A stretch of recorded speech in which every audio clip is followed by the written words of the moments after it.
നമുക്ക് രേവതിയുടെ സച്ചിയുടെ നാളത്തെ നല്ലൊരു കഥ കേട്ടാലോ? വീഡിയോ ഇഷ്ടപ്പെടുവാണെങ്കിൽ ഒന്ന് ലൈക്ക് ചെയ്ത് ഹൈപ്പ് ചെയ്യാൻ മറക്കരുതേ. അതോടൊപ്പം തന്നെ ഒരു കാര്യം കൂടെ പറഞ്ഞോട്ടെ, വേദയുടെയും വിക്രത്തിന്റെയും വിശേഷങ്ങൾ ഞാൻ ഡെയിലി സ്റ്റോറി എന്ന എന്റെ ചാനലിനകത്ത് അപ്ലോഡ് ചെയ്യുന്നുണ്ട് കേട്ടോ. അത് കാണാൻ താല്പര്യമുള്ളവര് ഡെയിലി സ്റ്റോറി എന്ന ചാനലൊന്ന് സെർച്ച് ചെയ്താൽ മതി കേട്ടോ.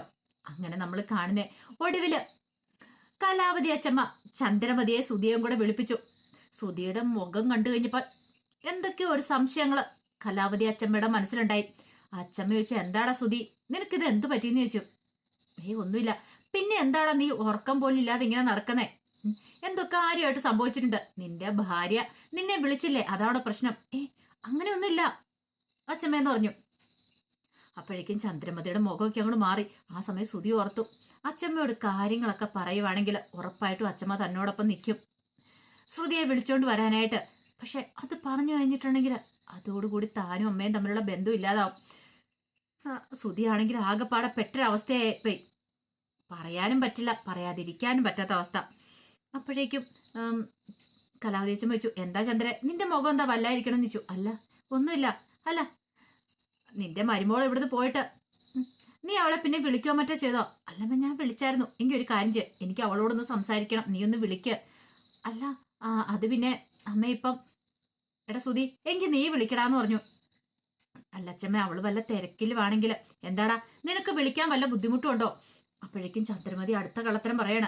ചന്ദ്രമതി പറഞ്ഞു, അമ്മേ, അവള് ചിലപ്പോ പകല് മൊത്തം ജോലിയെടുത്ത് നല്ല ക്ഷീണിച്ച് കിടക്കുമായിരിക്കും. ഈ സമയത്ത് വിളിച്ച് ശല്യം ചെയ്യേണ്ട കാര്യമുണ്ടോ? അല്ല, നിന്നോട് അവൾ അങ്ങനെ പറഞ്ഞോ? അല്ല, വൈകുന്നേരം വിളിച്ച് പറഞ്ഞിട്ടുണ്ടായിരുന്നു, നല്ല തലവേദനയാ, ഞാനൊന്ന് കിടന്നുറങ്ങാൻ പോവും അമ്മയെന്ന് പറഞ്ഞിട്ടുണ്ടായിരുന്നു. അപ്പൊ അതുകൊണ്ടാ പിന്നെ ഞാൻ വിളിക്കണ്ടെന്ന് പറഞ്ഞേ. അത് കേട്ടപ്പോ കലാവതി അച്ഛമ്മ ഒന്ന് ആലോചിച്ചു. സത്യമാണല്ലോ നീ പറയണല്ലേന്ന് ചോദിച്ചു. അതെ, അല്ലാതെ വേറെ പ്രശ്നങ്ങളൊന്നും ഇല്ലല്ലോ. അയ്യോ, അമ്മയോട് ഞാനെന്തിനാ കള്ളത്തരം പറയണേ? അങ്ങനെ കള്ളത്തരം പറയേണ്ട കാര്യമുണ്ട് എനിക്ക്? അതെ, ആരോട് കള്ളത്തരം പറഞ്ഞാലും ഞാൻ അമ്മയോട് പറയില്ല. അതെനിക്ക് നന്നായിട്ട് അറിയാലോ ചന്ദ്രേ. നിന്നെ ഞാൻ ഇന്നും ഇന്നലെ അല്ലല്ലോ കാണുന്നേ. രവീന്ദ്രൻ നിന്നെ വിവാഹം കഴിച്ച ആ വീട്ടിലേക്ക് നീ വലതുകാല് വെച്ച് കയറി വന്നപ്പോ മുതല് നിന്നെ എനിക്കറിയാലോ. അതുകൊണ്ടാ എനിക്ക് നിന്റെ മേലൊരു സംശയം എന്ന് പറഞ്ഞു. പിന്നെ ഒരു കാര്യം, ഇങ്ങനെയല്ലാന്ന് പിന്നെ ഞാൻ കേട്ടേക്കരുത്. അങ്ങനെയാനും വന്ന ഈ കലാവതിയുടെ സ്വഭാവം മാറുമെന്ന് പറഞ്ഞുകൊണ്ട് അച്ഛമ്മ അങ്ങോട്ട് കയറിപ്പോയി. അച്ഛമ്മ പോയി കഴിഞ്ഞപ്പോഴത്തേനും സുധി പറഞ്ഞു, അമ്മേ, പാവല്ലേ അവള് ഗർഭിണിയും കൂടെ അല്ലേ, അവളെ ഇങ്ങോട്ടേക്ക് വിളിക്കട്ടെ, അവൾക്ക് വേണ്ടുന്ന പരിചരണമൊക്കെ കൊടുക്കണ്ടേ. ഞാനല്ലേ അവളുടെ വയറ്റി വിടുന്ന കുഞ്ഞിന്റെ അച്ഛനും. ദേ, മിണ്ടിപ്പോയേക്കരുത് നീ. ഒരു കാര്യം ഞാൻ പറഞ്ഞേക്കാം, അമ്മയോടെങ്ങാനും ഈ കാര്യം പറഞ്ഞാടല്ലോ അപ്പ തീരും. എടാ, നിന്നോട് പറഞ്ഞില്ലേ അവള് പ്രഗ്നന്റ് ഒന്നും അല്ല, അവള് വെറുതെ കള്ളത്തരം പറയണന്ന്. അമ്മേ, അങ്ങനെ കള്ളത്തരൊന്നും പറയില്ല, അവള് പ്രഗ്നന്റാ. അവന്റെ ഒരു പ്രഗ്നന്റ്, മിണ്ടിപ്പോയേക്കരുത് നീ. അമ്മേ, അതല്ല. എടാ, കൂടുതൽ കിടന്ന് പറയാതെ പോയി കിടന്ന് ഉറങ്ങാൻ നോക്ക്. ദേ, നിന്റെ അച്ചമ്മയ്ക്ക് എന്തേലും ഒരു സംശയം തോന്നിയിട്ടുണ്ടെങ്കിൽ പിന്നെ അറിയാലോ, ഈ ചന്ദ്രമതിയുടെ ശരിക്കുള്ള സ്വഭാവം അറിയാലോ. എന്തേലും കാരണത്താല് ശ്രുതിയുടെ കാര്യം നിന്റെ അച്ചമ്മ അറിഞ്ഞ പിന്നെ ഞാൻ ഈ വീട്ടിലുണ്ടായിരിക്കില്ല. ഇതും പറഞ്ഞിട്ട് ചന്ദ്രമതി അങ്ങോട്ട് കയറിപ്പോയി. അപ്പോഴേക്കും ശ്രുതിക്കാണ് വല്ലാത്തൊരു ടെൻഷൻ. ശ്രുതിക്ക് ഉറങ്ങാൻ പറ്റുന്നില്ല. ശ്രുതിയുടെ മുഖമാണ് മനസ്സ് നിറയുള്ളത്. ദൈവമേ, അച്ഛമ്മയോട് എങ്ങനെയെങ്കിലും കാര്യം പറഞ്ഞ പ്രശ്നത്തിലൊരു തീർപ്പാക്കാന്ന് കരുതിയിരുന്ന അങ്ങനെ ആ ഉള്ള പ്രതീക്ഷയും പോയി. പിറ്റേ ദിവസമായി കഴിഞ്ഞപ്പോഴത്തേനും അച്ഛമ്മ പോവാനായിട്ട് റെഡിയാവുകയാണ്. ആ സമയത്ത് സച്ചി പറഞ്ഞു, അച്ഛമ്മേ, ഇന്ന് പോണോ അച്ഛമ്മേ? 2 ദിവസം നിന്നിട്ട് പോയാൽ പോരെ? എടാ, എനിക്ക് ആഗ്രഹമില്ലാഞ്ഞിട്ടാണോ? വയലിൽ പണിക്കാരൊക്കെ ഉണ്ട്. പിന്നെ നിന്നോട് പറഞ്ഞ കാര്യം ഓർമ്മ വേണം, ക്ഷേത്രത്തിൽ വന്ന് 41 ദിവസം തൊഴുത് പ്രാർത്ഥിക്കണം, അറിയാലോ. അച്ഛമ്മ, അത് പിന്നെ എടാ, പറയുന്ന അങ്ങോട്ട് അനുസരിച്ചാൽ മതി. പിന്നീട് രവീന്ദ്രനോട് പറഞ്ഞു, സച്ചിയോട് ഞാൻ ചില കാര്യങ്ങളൊക്കെ പറഞ്ഞിട്ടുണ്ട്, ഇടയ്ക്ക് നീ ഇവനെ ഒന്ന് ഓർപ്പിക്കണം. ഇവന്റെ കാര്യത്തില് ഒരു ശ്രദ്ധയില്ലാന്ന് പറഞ്ഞു. അമ്മേ, അതൊക്കെ ഞാൻ പറഞ്ഞോളാന്ന് പറഞ്ഞു. ചന്ദ്രമതിക്ക് അപ്പോഴൊരു ശ്വാസം വീണേ. കലാവതി അച്ഛമ്മ പോകാന്ന് പറഞ്ഞു കഴിഞ്ഞപ്പോ രവീന്ദ്രൻ ചോദിച്ചാ ഇന്ന് പോണ 2 ദിവസം കഴിഞ്ഞിട്ട് പോരേന്ന്. അത് കേട്ട് കഴിഞ്ഞപ്പോ കലാവതി അച്ഛമ്മ പോകത്തില്ല എന്ന് അറിഞ്ഞു കഴിഞ്ഞപ്പോ ഒരു ടെൻഷൻ ഉണ്ടായിരുന്നു. എങ്ങാനും പോവാതിരുന്നിട്ടുണ്ടെങ്കിൽ തന്റെ ചീട്ട് കീറുമല്ലോ എന്നൊരു ചിന്ത ചന്ദ്രമതിയുടെ മനസ്സിലുണ്ടായിരുന്നു. പിന്നെ പോകുമല്ലോ എന്ന് അറിഞ്ഞു കഴിഞ്ഞപ്പോൾ ഒരു സമാധാനമായത്. ശ്രുതിക്കാണെങ്കിൽ ടെൻഷനായിരുന്നു. ഒരു പക്ഷെ അച്ഛമ്മ ഇവിടെ ഉണ്ടെങ്കിൽ 2 ദിവസം അവിടെ നിൽക്കുവാണെങ്കിൽ ശ്രുതിയുടെ കാര്യങ്ങളൊക്കെ അച്ഛമ്മ അറിയും. അങ്ങനെയാണെങ്കിൽ തനിക്ക് ശ്രുതിയെ വീട്ടിലേക്ക് വിളിച്ചുകൊണ്ട് വരാം. പക്ഷെ ആ പ്രതീക്ഷയും തകർത്താണ് അച്ഛമ്മ പോകാനായിട്ട് ഒരുങ്ങുന്നത്. ഇതിനു മുമ്പൊക്കെ കലാവതി അച്ഛമ്മ വരുമ്പോൾ എങ്ങനെയെങ്കിലും ഒന്ന് പോയി കിട്ടിയാൽ മതി എന്ന് ശ്രുതിക്കുണ്ടായിരുന്നുള്ളൂ. പക്ഷെ ഇത്തവണ നേരെ തിരിച്ചായിരുന്നു. അങ്ങനെ സച്ചി എന്ത് ചെയ്തു, അച്ഛമ്മയെ കൊണ്ടുവിടാനായിട്ട് ഒരുങ്ങുമ്പോഴത്തേനും അച്ഛൻ പറഞ്ഞു, എടാ മോനെ, ഞാൻ പോയിക്കൊള്ളാന്ന് പറഞ്ഞു. അതൊന്നും ശരിയാകത്തില്ല, അച്ഛമ്മയെ ബസ് സ്റ്റോപ്പിൽ കൊണ്ടുവിടാം, ബസ് കയറ്റി വിടാന്ന് പറഞ്ഞു. അങ്ങനെ അച്ചമ്മയും കൊണ്ട് സുധി സച്ചി അങ്ങോട്ടേക്ക് പോവുകയാണ്. അങ്ങനെ അവരങ്ങോട്ട് പോയി കഴിഞ്ഞപ്പോഴത്തേനും സുധി അകത്തേക്ക് അങ്ങോട്ട് കയറിപ്പോയി. ഈ സമയത്ത് ചന്ദ്രമതിക്ക് ഒരു സമാധാനമായി, രക്ഷപ്പെട്ടു. ഓ, ഇത്ര സമയം മുള്ളുമേല നിന്നെ എങ്ങാനും പിടിക്കപ്പെട്ടുപോലാന്നൊരു പേടി. രവീന്ദ്രൻ ചോദിച്ചു, ഇപ്പൊ നിനക്ക് സമാധാനമായില്ലേ ചന്ദ്രേ? അതെന്താ രവിയേട്ടാ അങ്ങനെ പറഞ്ഞേ? അല്ല, അമ്മ പോയി കഴിഞ്ഞ് സമാധാനമായി കാണും. നീ 2 ദിവസം നല്ല കള്ളത്തരം പറഞ്ഞല്ലേ അമ്മയുടെ മുന്നിൽ പിടിച്ചു തന്നേ. പക്ഷെ ഒരു കാര്യമുണ്ട് ചന്ദ്രേ, ഇന്നല്ലെങ്കിൽ നാളെ അമ്മ സത്യങ്ങളൊക്കെ അറിയും. ശ്രുതി പ്രഗ്നന്റ് ആണെന്നും അതുപോലെ തന്നെ അവൾ ഈ വീട് വിട്ടു പോയതാണെന്നും നീ അവളെ അടിച്ചിറക്കിയതാണെന്നും അതറിഞ്ഞു കഴിഞ്ഞിട്ടുണ്ട് അമ്മ വെറുതെ ഇരിക്കുമെന്ന് തോന്നുന്നുണ്ടോ? എന്തൊക്കെ രവിയാണ് ഈ പറയണേ? എടി, അമ്മയുടെ സ്വഭാവം നിനക്കറിയാലോ.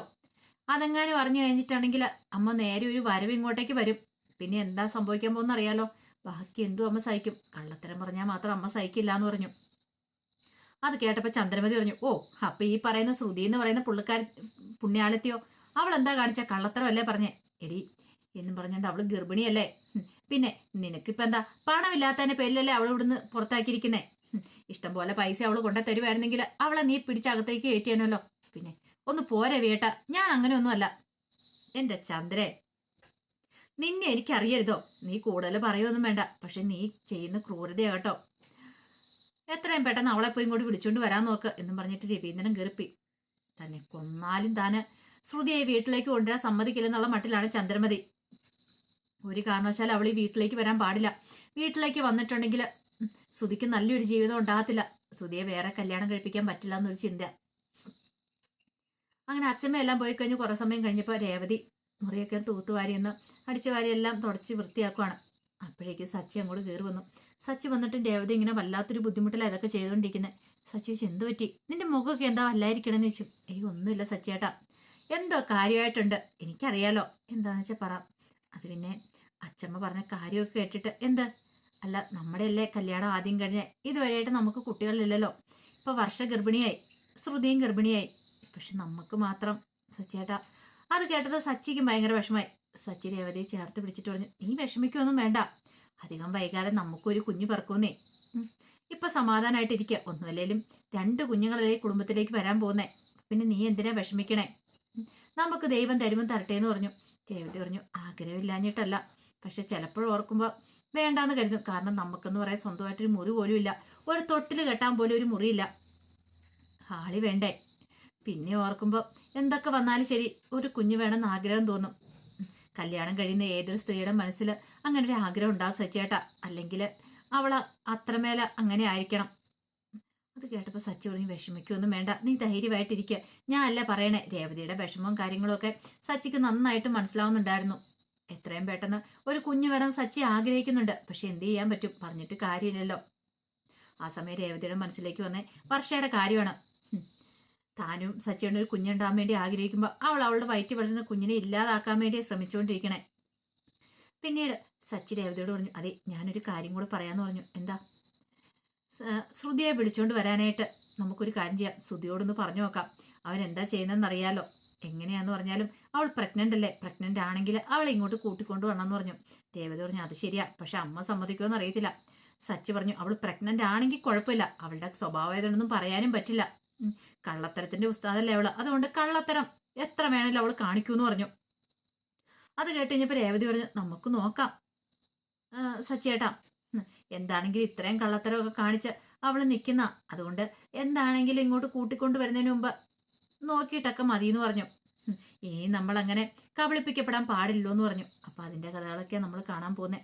ആ വിശേഷങ്ങൾക്കായി നമുക്ക് എല്ലാവർക്കും കാത്തിരിക്കാട്ടോ. ഒരിക്കൽ കൂടി എല്ലാവർക്കും ശുഭരാത്രി നേർന്നോട് നിർത്തുന്നു.